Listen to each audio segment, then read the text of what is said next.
সামাজিক যোগাযোগ মাধ্যমের ভবিষ্যৎ নির্ধারণকারী এক ঐতিহাসিক ও চাঞ্চল্যকর মামলার বিচার যুক্তরাষ্ট্রে 18 আগস্ট শুরু হয়েছে। মেটার বিরুদ্ধে শিশুদের গোপনীয়তা লঙ্ঘন এবং তরুণদের মানসিক ক্ষতি করার অভিযোগে 30টি অঙ্গরাজ্য এই যৌথ মামলা করেছে, যার মধ্যে ক্যালিফোর্নিয়া ও নিউ ইয়র্ক অন্যতম। মেটার কাছে মামলায় $1 লাখ কোটি বেশি জরিমানা দাবি করা হয়েছে।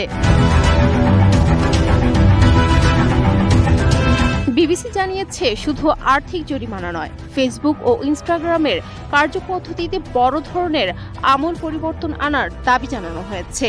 এই মামলায় মেটা হেরে গেলে সামাজিক মাধ্যমের পুরো বর্তমান রূপ চিরতরে বদলে যেতে পারে।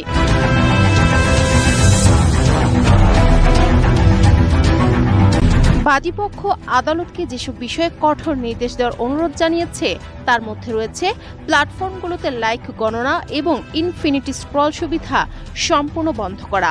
এছাড়া অপ্রাপ্তবয়স্কদের সুরক্ষার স্বার্থে কিশোর ব্যবহারকারীদের ক্ষেত্রে অভিভাবক যাচাইকরণ বাধ্যতামূলক করা, ডোপামিন নিঃসরণ বা আসক্তি সৃষ্টিকারী অ্যালগরিদম বদলে ফেলা, মুখমণ্ডলের রূপ পরিবর্তনকারী ফিল্টার ও ভিডিওর অটোপ্লে নিষিদ্ধ করা এবং ইনস্টাগ্রাম স্টোরিজের মতো 24 ঘন্টার অস্থায়ী পোস্ট বন্ধ করার দাবি তোলা হয়েছে।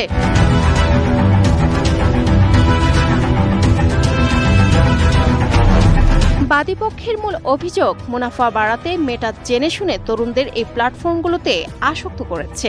তবে মেটা সব অভিযোগ দৃঢ়ভাবে অস্বীকার করেছে। তাদের দাবি, তারা সবসময় তরুণদের সুরক্ষাকে সর্বোচ্চ প্রাধান্য দিয়ে থাকে।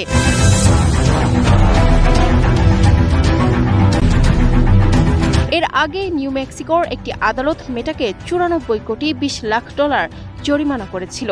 সেই রায়ে প্রতিষ্ঠানটিকে একটি দূষণকারী কারখানার মতো জনদুর্ভোগ হিসেবে আখ্যা দেয়।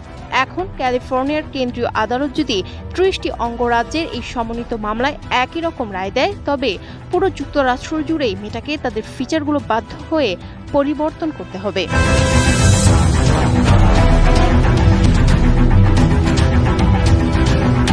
বিভিন্ন গবেষণায় দেখা যায়, সামাজিক যোগাযোগ মাধ্যমে লাইক পাওয়ার প্রতিযোগিতা এবং অবাস্তব তুলনার কারণে তরুণদের মধ্যে তীব্র বিষণ্ণতা, একাকিত্ব ও বড় ধরনের মানসিক সংকট তৈরি হচ্ছে।